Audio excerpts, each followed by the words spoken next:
नमस्कार, मैं Rana Yashwant news India पर आपका स्वागत करता हूं और आप देख रहे हैं न्यूज़ मास्टर। क्या आप जानते हैं कि एक चील तूफान आने से बहुत पहले ही उसका अनुमान लगा सकती है। छिपने के बजाय चील किसी ऊंचे स्थान पर उड़ जाती है और हवा चलने का इंतज़ार करती है। जब तूफान आता है तो चील अपने पंख फैला देती है ताकि हवा उसे उठाकर तूफान से ऊपर ले जा सके। नीचे तूफान का कहर जारी रहता है जबकि चील उसके ऊपर उड़ती रहती है। चील तूफान से भागती या छिपती नहीं है, बल्कि वो तूफान का इस्तेमाल खुद को और ऊपर उठाने के लिए करती है। वह उन तूफानी हवाओं पर सवार होकर उड़ती है जिनसे दूसरे डरते हैं।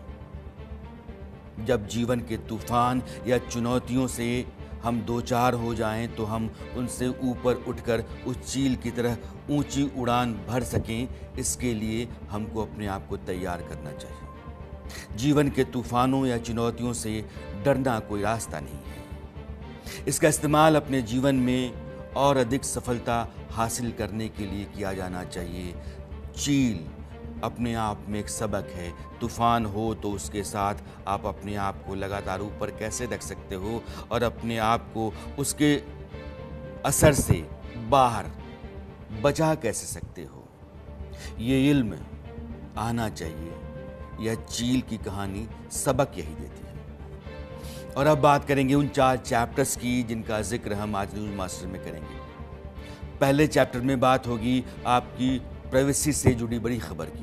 व्हाट्सएप जिसका इस्तेमाल हम लोग लगातार करते हैं, वो हमारी प्राइवेसी में कैसे दखल दे रहा है और सुप्रीम कोर्ट ने मेटा को क्यों इतनी फटकार लगाई है, ये आज मैं आपको बताने जा रहा हूँ।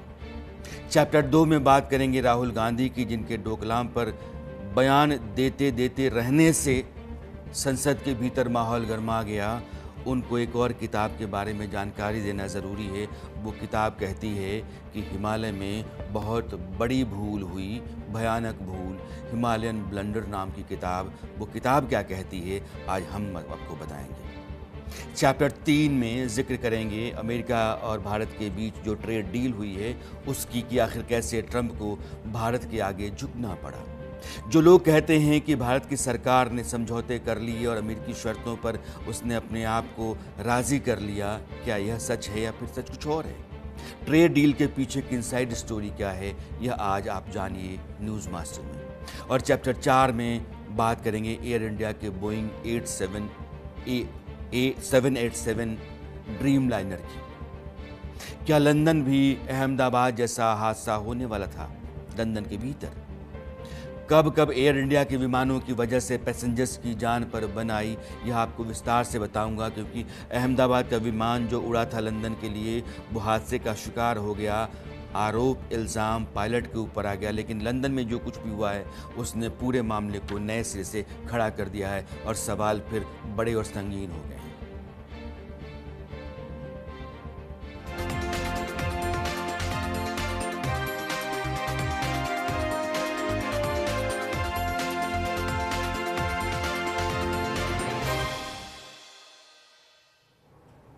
हमारी और आपकी प्राइवेसी, निजता, सोशल मीडिया प्लेटफॉर्म पर हम जितना एक्टिव रहते हैं, लगातार हम एक वर्चुअल वर्ल्ड के साथ कम्युनिकेट कर रहे होते हैं। वहाँ हम सेफ हैं या नहीं, ये जानते हैं कि नहीं?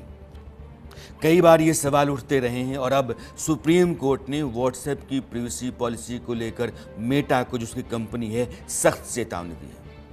कोर्ट ने कहा कि तकनीकी कंपनियां भारत में रहकर नागरिकों की प्राइवेसी से खिलवाड़ नहीं कर सकती। अदालत ने यहां तक कह दिया कि अगर कंपनियां संविधान का पालन नहीं कर सकती हैं तो उन्हें देश छोड़ देना चाहिए। कोर्ट ने क्या कहा है, पहले आप यह समझिए, ये तो लबोलुबाब है। सुप्रीम कोर्ट ने मेटा को कहा कि व्हाट्सएप के दबदबे के चलते लोगों के पास सीमित विकल्प अगर हैं, तो क्या लोग व्हाट्सएप की टफ प्राइवेसी पॉलिसी समझते हैं? यूजर्स डेटा का इस्तेमाल गलत तरीके से हो रहा है। यूजर डेटा का इस्तेमाल टारगेटेड विज्ञापन के लिए भी किया जा रहा है। डेटा शेयरिंग के नाम पर चोरी बर्दाश्त नहीं की जा सकती है। प्राइवेसी की जो पॉलिसी है उसकी गंभीरता को आप समझ जाइए। सवाल ये है कि डेटा शेयरिंग के नाम पर देश की प्राइवेसी से खिलवाड़ क्या वाकई ये कंपनियां करती हैं? और मेटा जिसको सुप्रीम कोर्ट ने फटकार लगाई वो कितना कसूरवार है? प्राइवेसी की शर्त बेहद चालाकी से तैयार की जाती हैं और ये निजी जानकारी चोरी करने का बहुत ही सभ्य तरीका है।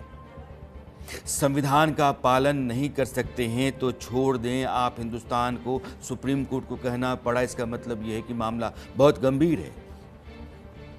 जरा आप सोचिए, किसी बड़े से कॉफ़ी शॉप में आप बैठे हुए हैं और आप अपने लैपटॉप पर काम करने के लिए वाईफाई कनेक्ट करना चाहते हैं। आप वाईफाई से कनेक्ट हो जाते हैं, लेकिन आपको पता नहीं चलता है कि आपने एक ऐसे वाईफाई नेटवर्क को एक्सेस कर लिया है जिसे कोने में बैठा हुआ एक हैकर उसने बनाया है। अब हैकर अपने डिवाइस पर सब कुछ देख रहा है या देख सकता है। यह सिर्फ एक तरीका नहीं है। डेटा चोरी कैसे होता है, व्हाट्सएप डेटा ब्रीच क्या है, इसको भी आपको समझना ज़रूरी है, क्योंकि दिन भर लगातार आप व्हाट्सएप का इस्तेमाल करते हैं और एक आदमी औसतन 35 से 40 मिनट व्हाट्सएप का इस्तेमाल करता है हमारे देश के भीतर। 16 नवंबर 2022 को 84 देशों में हड़कंप मचा। आपको याद होगा, नहीं याद होगा तो गूगल कर लीजिएगा। 50 करोड़ व्हाट्सएप यूजर्स का डेटा हैक हुआ था। हैकर्स ने व्हाट्सएप की टेक्नोलॉजी की खामियों का फ़ायदा उठाया था और लोगों को फिशिंग स्मिशिंग का डर सताने लगा था। डेटा लीक करने वालों की अब तक पहचान नहीं हुई। साइबर यूज़र ने लीक हुए डेटा की पुष्टि की थी। व्हाट्सएप ने बाद में डेटा स्क्रैपिंग की बात मानी कि डेटा स्क्रैपिंग। सुप्रीम कोर्ट ने व्हाट्सएप को जो भी हिदायतें दी हैं उनका पालन करना बहुत ज़रूरी है हमारी आपकी बेहतरी के लिए। और अगर आप भी व्हाट्सएप यूज़र हैं, आप हैं, मतलब मैं क्यों कह रहा हूँ कि आप भी हैं, हम सब व्हाट्सएप इस्तेमाल करते हैं। ऐसे में आपको इन बातों का बहुत ख्याल रखना चाहिए जिन बातों का जिक्र अब मैं कर रहा हूँ। हमेशा 2 फैक्टर ऑथेंटिकेशन को ऑन रखिए। किसी भी सस्पिशियस, जिसको हम संदिग्ध कहते हैं, उस लिंक पर आप मत जाइए। अगर लगता है कि ये लिंक आप जानते नहीं, ये कुछ ऐसा है जो अटपटा सा है, आप उसको क्लिक मत कीजिए। कोई नंबर गलत लगे तो उसको ब्लॉक कीजिए। व्हाट्सएप पर किसी भी लिंक पर क्लिक करने से पहले जांचिए। व्हाट्सएप लिंक से खरीदारी करने से भी आपको बचना चाहिए। व्हाट्सएप ओपन करने के लिए पिन का इस्तेमाल कीजिए, हमेशा लॉक करें। दूसरे डिवाइस में लॉगिन किया है तो लॉग आउट आप ज़रूर कीजिए।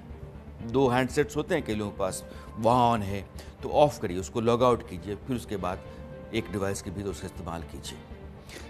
सुप्रीम कोर्ट ने जो कहा ये सिर्फ मेटा के लिए हिदायत नहीं है, बल्कि हम सभी भारतीयों के लिए भी सावधान रहने की ज़रूरत है, क्योंकि उसका डेटा जो है ब्रीच होता है। उस डेटा का इस्तेमाल हैकर्स भी कर सकते हैं। हमारे आपके ख़िलाफ़ कुछ लोग लगे होंगे, वह भी कर सकते हैं और वो डेटा बाज़ार में भी जाता है। अब बात करेंगे उत्तराखंड की। वो इसलिए क्योंकि उसी राज्य के एक छोटे से बहुत ही शांत शहर कोटद्वार में जो कुछ हो रहा है या जो कुछ हुआ है, उसके चलते यह शहर देश में सुर्खियों में है। वजह कोई बहुत बड़ा आंदोलन नहीं है, कोई बहुत बड़ी पॉलिटिकल रैली नहीं है, बल्कि एक ऐसी घटना है जिसमें एक नौजवान जो हिंदू है उसने खुद को अपने नाम के साथ मुस्लिम जोड़ा और कहा कि ये मेरी पहचान है। जब हालात उसके लिए भी बिगड़ने लगे, क्यों ऐसा हुआ? क्योंकि एक बुजुर्ग अपमानित हो रहा था और माहौल गर्म था। उस माहौल के भीतर दीपक कुमार ने यह कहा कि अगर आपको मेरा नाम पता करना है, जानना है कि मैं इस बुजुर्ग को क्यों बचा रहा हूं, तो मेरा नाम मोहम्मद दीपक है, बताओ क्या करना है। ये बयान सुनिए आप। नहीं बाबा यहाँ पे सिद्धबली एक ही बाबा है, वो है सिद्धबली बाबा। और जितने वो खुले हैं ये बाबा सिद्धबली स्वीट्स वगैरह ही क्या है? वो सब हिंदू की दुकान है। तो मुसलमान क्या हो गया? मुसलमान नहीं भैया बात सुनो ना, अपने बाबा क्या पहचान से कीजिए, क्या पहचान से? अपने पहचान से कीजिए आप। ये तुम्हारी पहचान है क्या? तुम्हारी पहचान है? बाबा हमारी पहचान है। पहचान है? ये क्या पहचान है तुम्हारी? हमारी पहचान है। भाई आप से क्या उनकी दुकान? नहीं ये बात सुनना मेरी, आप उनकी दुकान है। पहले बात हो चुकी है, इनके पास पहले आए थे, कर देंगे। अब क्या बात हो गई? पहले आए थे, हम नाम चेंज कर देंगे। बोला था इन्होंने, बोला था नाम चेंज करने के लिए। कल ये कोर्ट वार्ड छोड़ने के लिए बोले? नहीं कोई नहीं छोड़ सकता है भाई यार मेरे को नहीं लगी मत दिखा। मैं आराम से कर रहा हूँ भाई, बात सुन ले, आराम से कर रहा हूँ। बात कर रहे हैं। चेंज करेगा भाई? एक मिनट भाई, चेंज करेगा तू नाम? उन्होंने कहा था ऊपर नाम लिखने का, नाम लिखने ने कहा था कि शुभ अहमद लिख देना। तूने कब से लिख रखा नाम? मैंने तो बाबा तो 30 साल पुरानी दुकान है ना। तो हम जब आपके पास आए थे पिछली बार, नहीं आपने है ना, आप मत करना, जो नाम है तुम्हारा वो नाम रखो। ठीक है। आपका नाम क्या भैया? अपना नाम? मेरा नाम मोहम्मद दीपक है भाई। मोहम्मद दीपक है आपका नाम? ठीक है ओके। और आप ना मैं कोर्ट वार्ड तुझे नाम से क्या लेना मेरा? किसी दुकान में वीडियो बना रहा हूँ, बदमाश के। तू भी खोल फोन, खोलो फोन खोलो यार।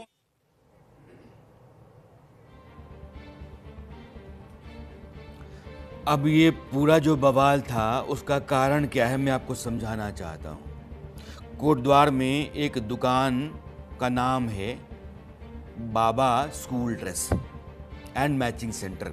दुकान के मालिक वकील अहमद हैं, 70 साल उनकी उम्र है। वकील पर दुकान का नाम बदलने का दबाव आया। जो लोग आए उन्होंने कहा कि आप बाबा नाम अपनी दुकान से हटाइए। उन्होंने कहा कि नाम तो बहुत पुराना है, हम बाबा कैसे हटाएं, बाकी जगहों पर भी तो बाबा नाम की दुकानें हैं, कोई बाबा मिठाई होगा, कोई बाबा शॉपिंग सेंटर है, कुछ भी है। लेकिन जो बजरंग दल के लोग थे वो कह रहे थे कि नहीं, आप मुसलमान हैं और मुसलमान होने के चलते आप बाबा शब्द का इस्तेमाल नहीं करेंगे। दीपक वहीं आ गए थे, उनका कोई लेना देना नहीं था, लेकिन उनको लगा कि 70 साल के बुजुर्ग सिर्फ मुसलमान होने के नाते ही उनके साथ यह बर्ताव हो रहा है और उनके ऊपर इस तरह का दबाव है, तो दीपक वहाँ रुक गए। उन्होंने कहा कि नहीं, आप लोग ऐसा इनके साथ नहीं कर सकते हैं, आपको अगर मेरा नाम जानना है तो मैं मोहम्मद दीपक हूँ। उस बुजुर्ग आदमी को बचाने के लिए उन्होंने अपना नाम बदल लिया कि ठीक है, आप मैं हूँ। दीपक ने क्या कहा मैं आपको सुनाना चाहता हूँ। नमस्कार, जय सिया राम, अस्सलाम वालेकुम, सत श्री अकाल, केम छो। ना मैं हिंदू हूँ, ना मैं मुसलमान हूँ, ना मैं सिख हूँ, ना मैं ईसाई हूँ।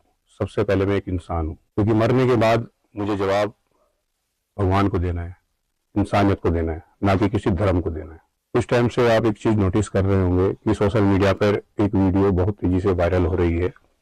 हिंदू मुसलमान को लेकर किसी एक इंसान को टारगेट करना मेरे हिसाब से ये गलत है, ऐसा नहीं होना चाहिए। चाहे वो हिंदू हो, चाहे वो मुसलमान हो। आप लोगों से, आप भाइयों से, बहनों से, दोस्तों से मैं बस इतना कहना चाहता हूँ कि हमारे देश को प्यार की ज़रूरत है, मोहब्बत की ज़रूरत है, ना कि कोई नफ़रत की। नफ़रत तो आप कितनी भी फैला सकते हो, उसमें कोई दिक्कत नहीं है, मगर प्यार बांटना बहुत बड़ी बात है। तो प्लीज़ प्यार से देखिए हमारे देश को, हमारे देश के लोगों को। दीपक ने वैसे हिंदुस्तानी होने के नाते ना कुछ गलत किया और ना कुछ वो गलत कह रहे हैं, लेकिन वो एक मुसीबत में हैं और राजनीति ने वहाँ जोर पकड़ लिया है। एक तरफ कोटद्वार में बजरंग दल के जो कार्यकर्ता हैं,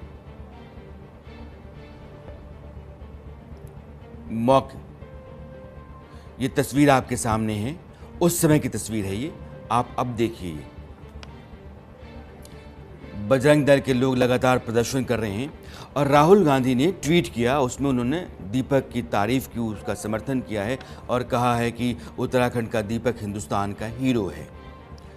अब राहुल गांधी ने ट्वीट किया, बजरंग दल के कार्यकर्ता वहां लगातार प्रदर्शन कर रहे हैं। असदुद्दीन ओवैसी ने भी दीपक की जमकर तारीफ कर दी है। जब कभी भी दो लोगों के बीच में, जो हिंदुस्तान के नागरिक हैं, वो हिंदू, मुसलमान, सिख, ईसाई कुछ भी हो सकते हैं, राजनीति घुस जाती है तो फिर वो दो फाड़ समाज हो जाता है और ऐसा ही अब आपको वहाँ दिख रहा है। ओवैसी ने क्या कहा है मैं आपको सुनाना चाहता हूँ।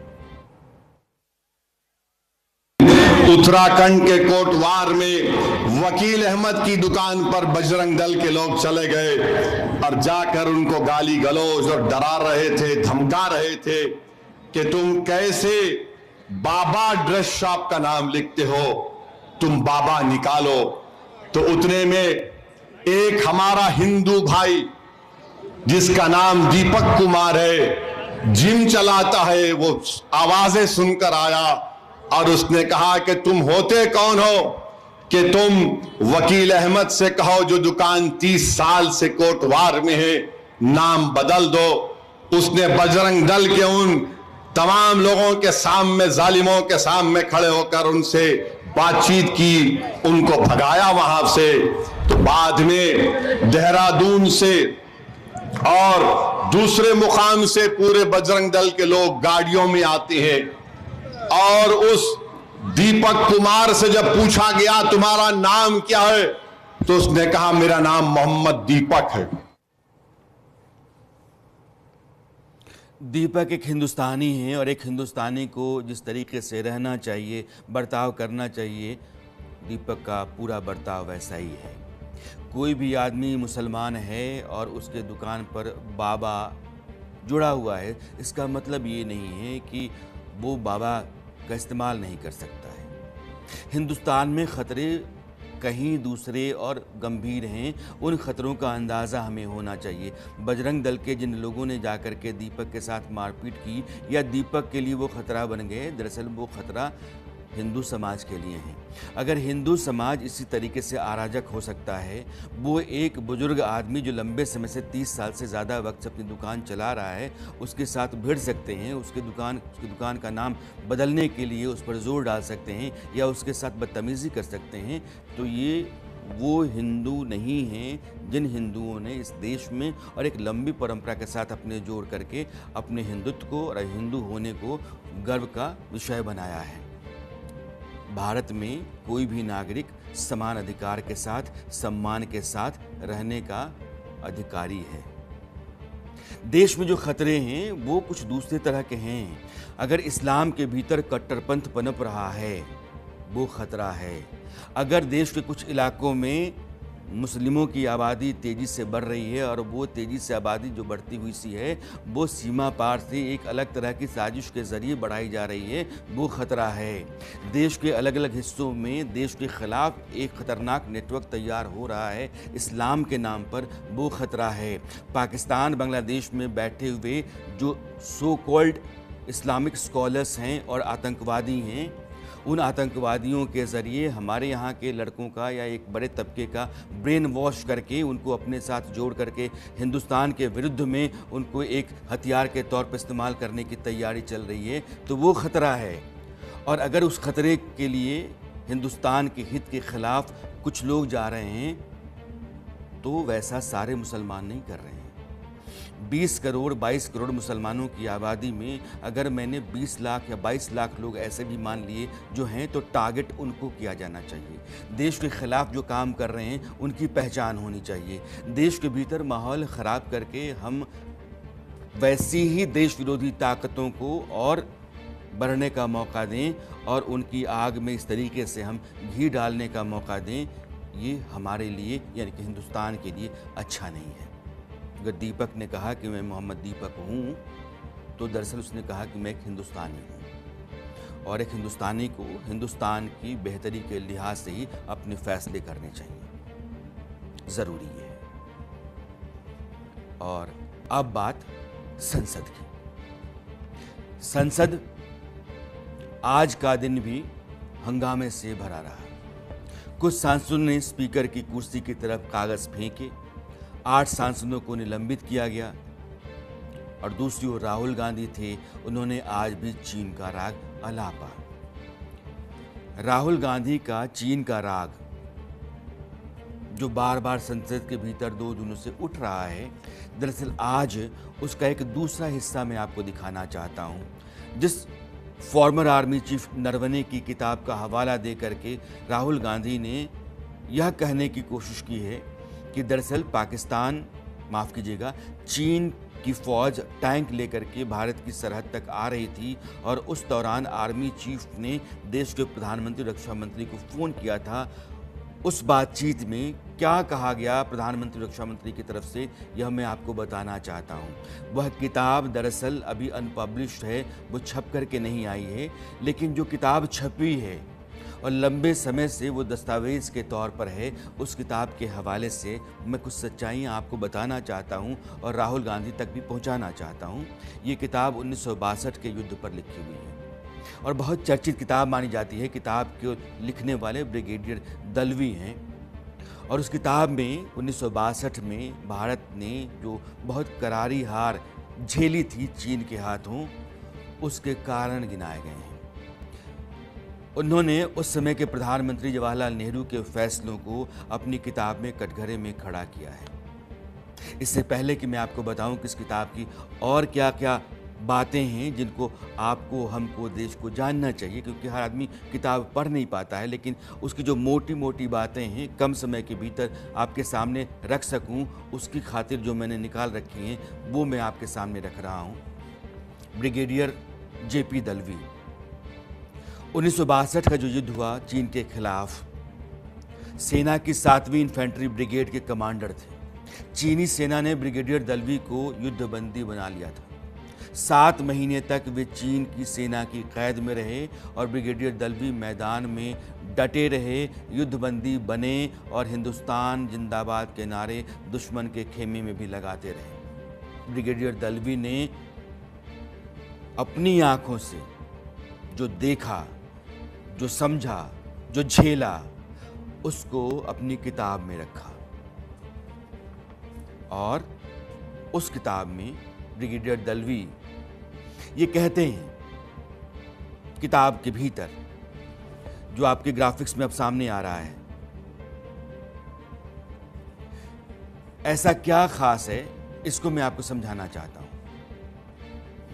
1962 की हार का ठीकरा सैनिकों पर नहीं फोड़ा जा सकता है, बल्कि गलत राजनीतिक फैसलों की वजह से वो हार मिली हिंदुस्तान को। ज़मीनी हकीकत से कटा हुआ सिस्टम था, उसके कारण हिंदुस्तान को हारना पड़ा। सेना को जबरन मुश्किल हालात में झोंका गया था। चीन 1950 से सीमाओं पर हालात लगातार मजबूत कर रहा था, उसका अंदाज़ा हमको नहीं था। भारत की जो पॉलिटिकल लीडरशिप थी वो ख़तरे से या तो नावाकिफ़ थी या नज़रअंदाज कर रही थी।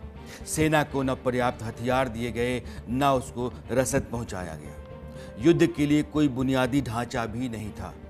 खतरा साफ दिख रहा था, लेकिन सब के आगे आंखें मूंद ली गई थी। ये ब्रिगेडियर दलवी अपनी किताब में कहते हैं और मैं बार बार यह चाहता हूं कि आपको जितनी चीज़ें ग्राफिकली दिखाऊं वो बड़ी हों, बोल्ड हों, लेकिन ऐसा हो नहीं पाता है। पता नहीं मेरे प्रोड्यूसर्स की दिक्कत है ये, लेकिन यह सारी चीज़ें आपको बोल्डली दिखाई पड़नी चाहिए। हम फिर से कह रहे हैं कि राहुल गांधी को एक बार हिमालयन ब्लंडर किताब जरूर पढ़नी चाहिए।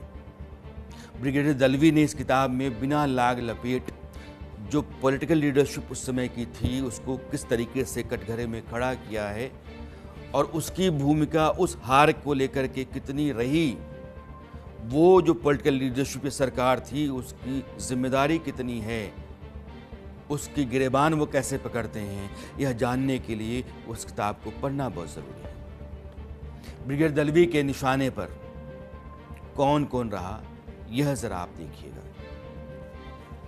पंडित जवाहरलाल नेहरू जो समय के प्रधानमंत्री थे और उस समय माओ की सरकार थी, चाउ एन लाई चीन के प्रधानमंत्री थे और चाउ एन लाई जब 1958-59 के आसपास हिंदुस्तान के दौरे पर आए थे तो हिंदी चीनी भाई भाई के नारे लग रहे थे, लेकिन चीन जो था वो सीमा पर लगातार अपनी तैयारी कर रहा था।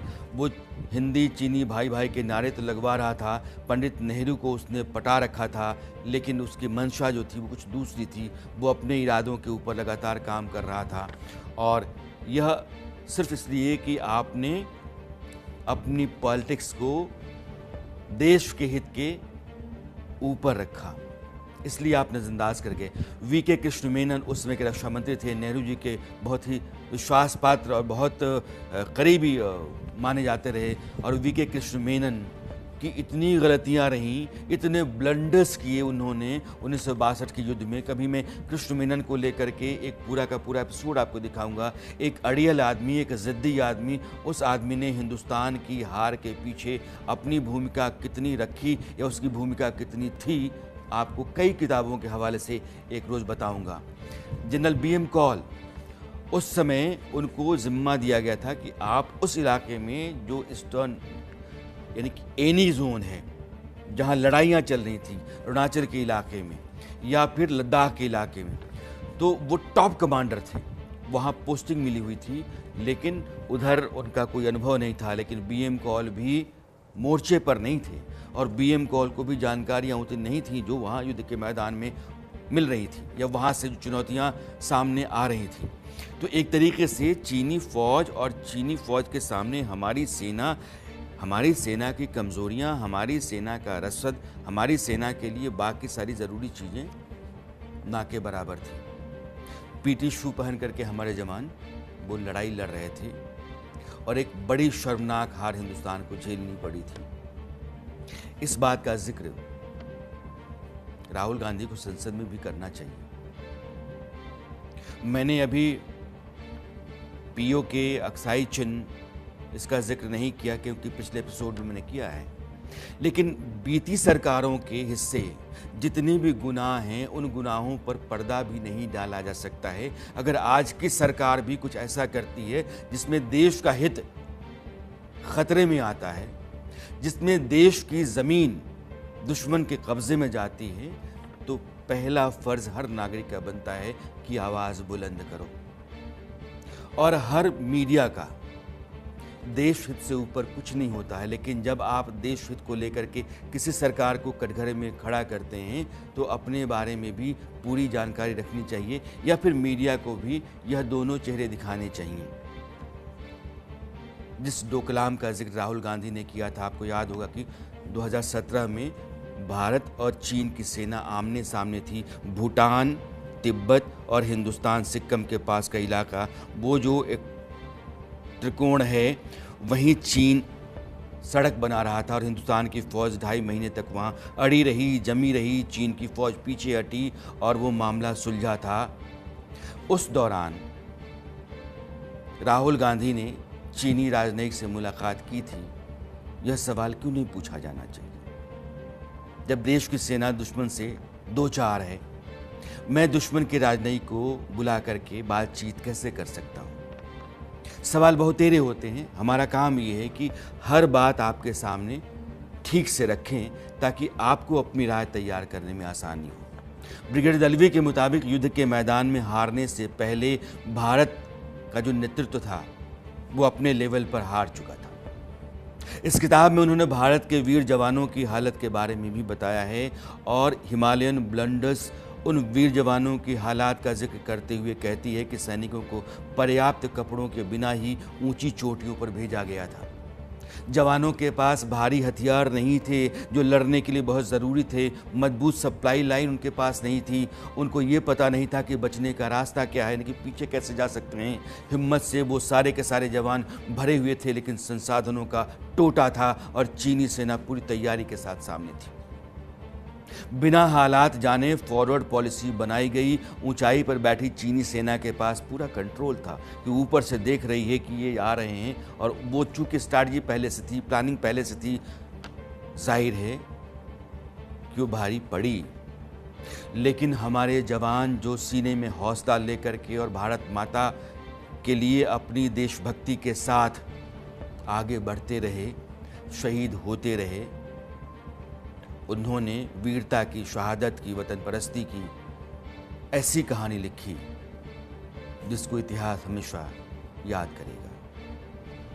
और वही युद्ध है, ऐ मेरे वतन के लोगों, जरा आंख में भर लो पानी। जो शहीद हुए हैं उनकी जरा याद करो कुर्बानी।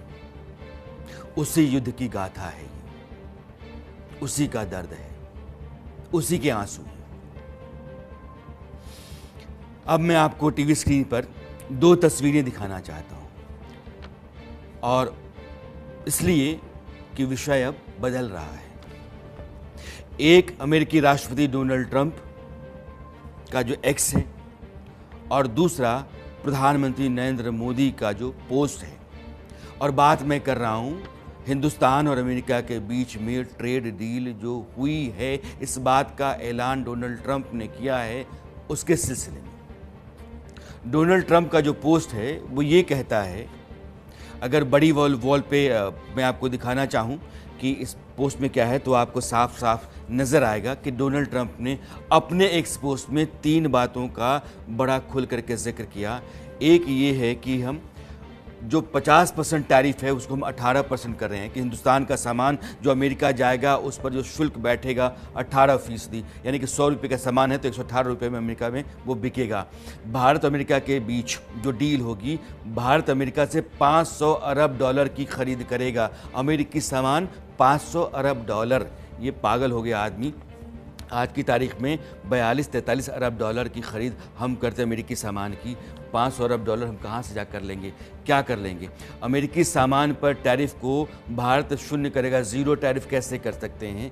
क्या एग्रीकल्चर खोल देंगे, डेयरी खोल देंगे? तो यह जो ट्रंप का पोस्ट है ये कई तरह के सवाल लिए है, और कहीं भी दोनों देशों के बीच में जो व्यापारिक समझौता है वो ब्लैक एंड वाइट में भी नहीं है, उसकी घोषणा नहीं है, और वो समझौता लिखित तौर पर हमारे पास नहीं है। और ट्रंप बड़बोले हैं, ज़ुबान बहुत लंबी है, वाशिंगटन से न्यूयॉर्क तक ऐसे ही दौड़ती रहती है और दुनिया भर में कुछ का कुछ वो कहते रहते हैं।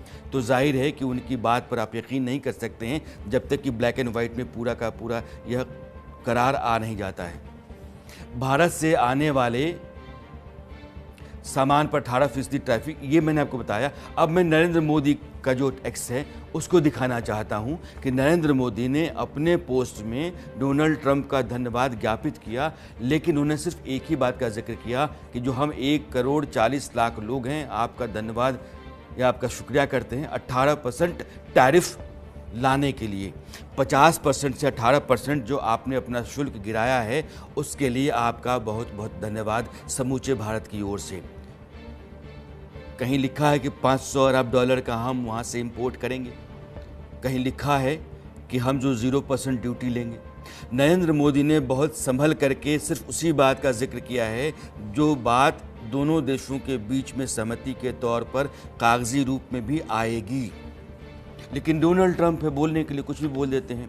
ट्रंप ने अपने पोस्ट में लिखा है कि भारत भविष्य में 0% कर देगा। इसके बाद पीसीआर क्या है, अगर आप मुझे बताएंगे तो मैं आगे अपने दर्शकों को बता पाऊंगा। ट्रंप का जो पोस्ट है उसको अगर आप देखते हैं तो भविष्य में रूस से हिंदुस्तान तेल खरीदना बंद कर देगा। आखिर क्यों? ट्रंप को शायद ये पता नहीं कि भारत के लिए रूस कितना ज़रूरी है। और मैं आपको बता रहा हूँ, अगर ट्रंप कहते हैं कि रूस से भारत तेल खरीदना बंद कर देगा, वो वेनेजुएला से अमेरिका से खरीदेगा, तो ये आदमी झूठ बोल रहा है, क्योंकि रूस को हिंदुस्तान कभी छोड़ नहीं सकता है। तेल खरीदने की मात्रा कम हो सकती है, तेल भारत नहीं खरीदेगा, ऐसा हो नहीं सकता है। रूस ने 1947 से लेकर के 2026 तक भारत का हर मोर्चे पर साथ दिया है, एक बेहतरीन दोस्त के तौर पर भूमिका निभाई है, अपनी जिम्मेदारियां निभाई हैं, और दुनिया देखती है कि रूस हिंदुस्तान के सामने खड़ा है। 4-5 नमूने या 4-5 सबूत या 4-5 घटनाएं ऐतिहासिक मैं आपके सामने रखना चाहता हूं। 20 फरवरी 1957 की बात है। कश्मीर के मुद्दे पर संयुक्त राष्ट्र के भीतर प्रस्ताव लाया गया था और रूस ने वीटो लगाया, जबकि सिक्योरिटी काउंसिल के तमाम देश पाकिस्तान के पक्ष में थे, हिंदुस्तान के खिलाफ थे। रूस को लग गया कि यह प्रस्ताव हिंदुस्तान के खिलाफ जाएगा, वीटो लगाया। 1961 के दिसंबर में जब हिंदुस्तान ने गोवा पर विजय हासिल कर लिया, गोवा हिंदुस्तान का हिस्सा हो गया, गोवा की मुक्ति हो गई, तो फिर उसी सिक्योरिटी काउंसिल में एक बैठक हुई कि हिंदुस्तान को गोवा से बाहर जाना चाहिए, फ़ौज को वापस बुलाना चाहिए, क्योंकि गोवा पर पुर्तगालियों का शासन था और पुर्तगालियों को हिंदुस्तान ने भगा करके गोवा की मुक्ति करा के हिंदुस्तान के भीतर शामिल करा लिया था। उस गोवा के खिलाफ जो प्रस्ताव आया, उस प्रस्ताव पर भी रूस ने वीटो किया। गोवा हिंदुस्तान का अभिन्न अंग है, रहेगा। जून 1962 में कश्मीर से ही जुड़ा हुआ एक और प्रस्ताव लाया गया और उस प्रस्ताव पर भी रूस ने वीटो किया। जम्मू कश्मीर से जब 2019 में 370 को वापस लिया नरेंद्र मोदी की सरकार ने, तो दुनिया के तमाम देशों में जो पहला देश था भारत की सरकार का समर्थन करने वाला 370 हटाने के फैसले का, वो रूस था। 1971 की जंग के दौरान जब भारत के खिलाफ ब्रिटेन और अमेरिका अपने अपने वॉरशिप भेज रहे थे पाकिस्तान के समर्थन के लिए, उस समय रूस ने व्लादिवोस्तोक से अपनी वॉरशिप्स भेजी या सबमरीन भेजी, और वो सबमरीन दोनों वॉरशिप्स के सामने जाके खड़ी हो गई थी, और तब तक खड़ी रही जब तक दोनों वॉरशिप्स ब्रिटेन और अमेरिका वाले लौट नहीं गए और हिंदुस्तान बांग्लादेश की लड़ाई जीत गया। पाकिस्तान के 90,000 से ज़्यादा सैनिक हमारे कब्ज़े में थे। दुनिया की सबसे बड़ी जीत हिंदुस्तान ने हासिल की, रूस खड़ा था। उस रूस के सामने व्लादिमीर पुतिन के आगे नरेंद्र मोदी बार बार कहते हैं कि युद्ध का समय नहीं है, बातचीत से हर मसले का हल निकल सकता है। पुतिन उनको अपना सबसे अच्छा दोस्त बताते हैं, नरेंद्र मोदी पुतिन को अपना भरोसेमंद मित्र बताते हैं, और यह दोनों देशों के बीच और दोनों नेताओं के बीच का जो संबंध है उसमें एक गर्मजोशी है, गर्माहट है, बहुत लगाव है, जुड़ाव है, भरोसा है। उस भरोसे का कत्ल करके या उसको तिलांजलि दे करके हम रूस और वेनेजुएला से ही तेल खरीदेंगे, ऐसा हो ही नहीं सकता। इसलिए डोनाल्ड ट्रंप झूठ बोल रहे हैं और झूठों के सरदार हैं, इसमें कोई दो राह नहीं है। अब सवाल ये है कि डोनाल्ड ट्रंप को किस बात की चिढ़ है। ये जो टैरिफ 25% उन्होंने लगा दिया हिंदुस्तान के ऊपर, 25% तो रेसिप्रोकल टैरिफ है, यानी कि हमने आपके ऊपर जो टैक्स लगाया है उसके बदले में आपने टैक्स लगा दिया 25%। 25% लगाया उन्होंने कि रूस से आप तेल खरीदते हैं।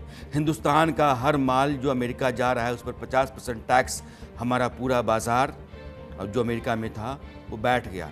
हमारे के कारोबारी और कंपनियां दोनों बड़े नुकसान में आ गई। अब आप कह रहे हैं कि करार हो गया। औपचारिक तौर पर ऐलान होने से पहले ही आप ऐलान कर रहे हैं। भारत रूस के बीच जो कारोबार रहा है, मैं आपको दिखाना चाहता हूं आंकड़ों में कितना तेल हिंदुस्तान रूस से खरीदने लगा है। 2022 फरवरी में रूस ने यूक्रेन के ऊपर हमला किया, उस पर पाबंदी लगी, उसके पास आर्थिक संकट आ गया। 2020-21 में 549 करोड़ का आयात हिंदुस्तान ने तेल का किया था रूस से। कुल व्यापार 814 करोड़ का। ये मैं आपको ग्राफिक्स पे दिखाना चाहता हूं, आप इसको देखिएगा। पीसीआर अगर आप यहां रखेंगे तो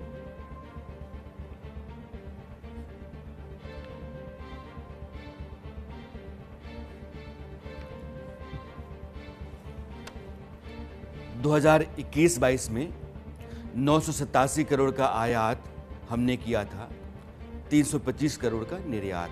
ये जो 9 ट्रेड डील से 6 साल के भीतर जो आप देख रहे हैं, भारत ने ईयू के साथ अभी हाल ही में जो ट्रेड डील किया है जिसको मदर ऑफ ऑल डील्स कहते हैं, वो भारत के लिए बहुत बड़े बाजार के खुलने का विकल्प रहा है। और दूसरा 2025 में ओमान के साथ भारत ने यूएई के साथ और बाकी जो आप डील्स देख रहे हैं उन देशों के साथ अमेरिका ने, हिंदुस्तान ने जो समझौते किए हैं, उन समझौतों की बिना पर भारत ने अपने बाजार के लिए अलग अलग देशों में रास्ते निकाले, विकल्प निकाला। यह जो आप देख रहे हैं कि भारत तेल खरीदता है यूएई से, अमेरिका से, कुवैत से, नाइजीरिया से, रूस से, सऊदी अरब से। रूस के संकट के दौरान तेल खरीदने की मात्रा बढ़ी। अमेरिका कहता है कि अब आप रूस से बंद कर दीजिए, रूस से भारत बंद नहीं कर सकता है। यही बात मैं आपको बताना चाहता हूं। और रूस से जो कारोबार हमारा रहा है, आप देखेंगे कि 2023-24 में जो तेल की खरीद थी, ये भारत रूस के बीच कारोबार है।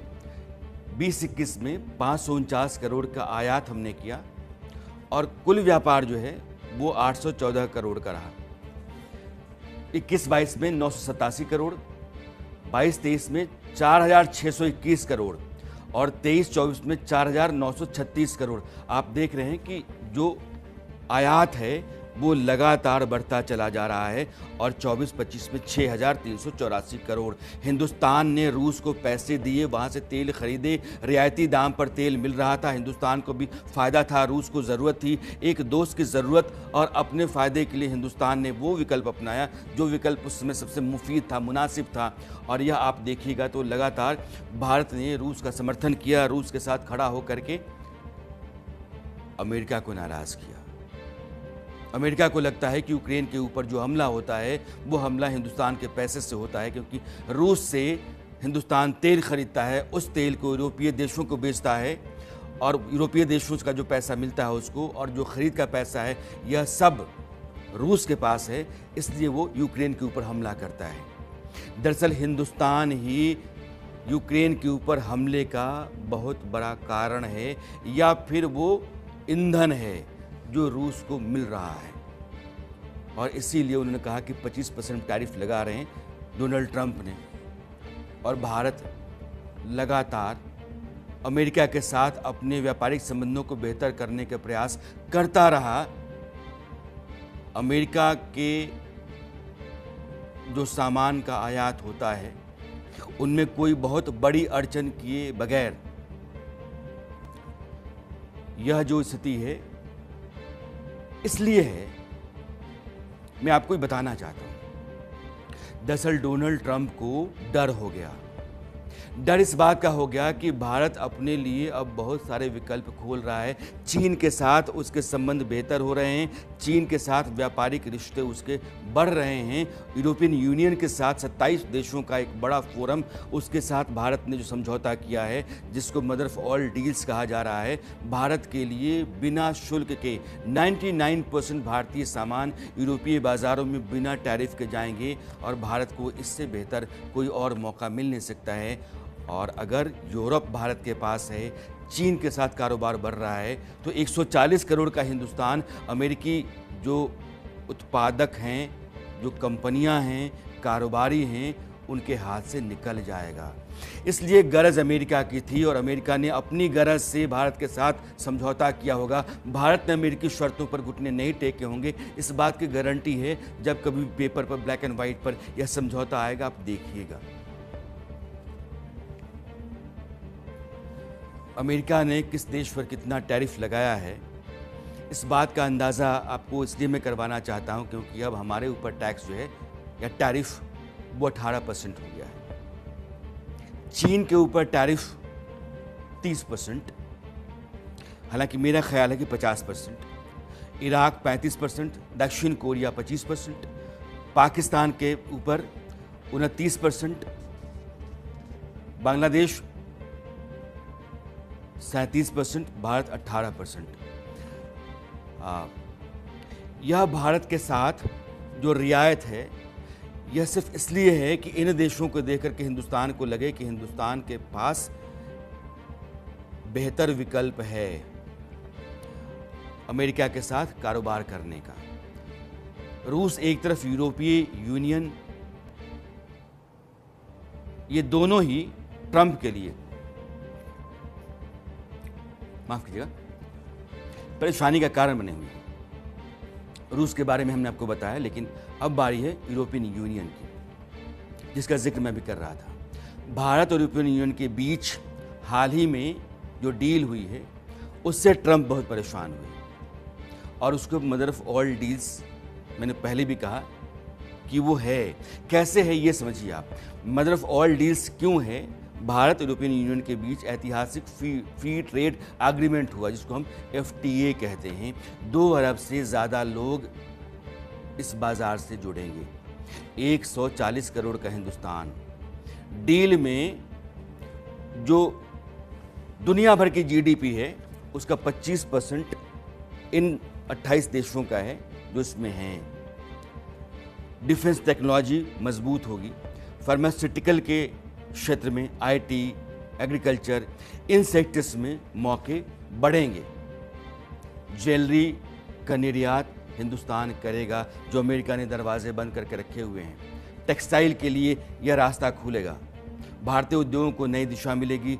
छोटे और मध्यम दर्जे के जो उद्योग होते हैं उनमें भी रोजगार के मौके बनेंगे, मिलेंगे। डिफेंस सेक्टर को भी नई ऊंचाइयां मिलेंगी। भारतीय बाजार तक यूरोप की सीधी पहुंच होगी। यूरोप को भारत में ऑटोमोबाइल के लिए बाजार मिलेगा।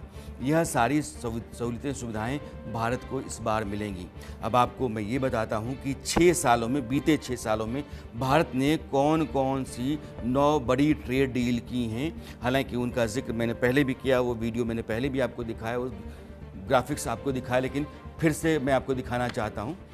ये 2026 में इंडिया यूरोपियन यूनियन 2026, भारत और Oman 2025, India EFTA 2024, India UAE 2022, 2021 में मॉरिशस के साथ, वैसे ही न्यूजीलैंड के साथ 2025 में, और अब 26 में अमेरिका के साथ एक बड़े ट्रेड डील की बात कही जा रही है।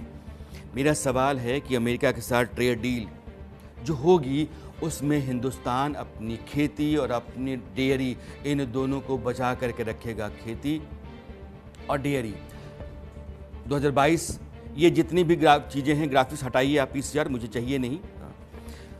मैं आपको ये 2 बातें, हिंदुस्तान डेयरी में, डेयरी के भीतर हिंदुस्तान के लगभग 8 करोड़ लोग काम करते हैं, और हमने यहाँ अमेरिकी बाज़ार को अगर ला दिया, अमेरिका से दूध और दूध के उत्पाद आने लगे तो हमारे बाज़ार में वो सस्ते दाम पर बिकेंगे। इससे 1 लाख करोड़ का नुकसान हमें होगा और 8 करोड़ लोग काम से जाएंगे।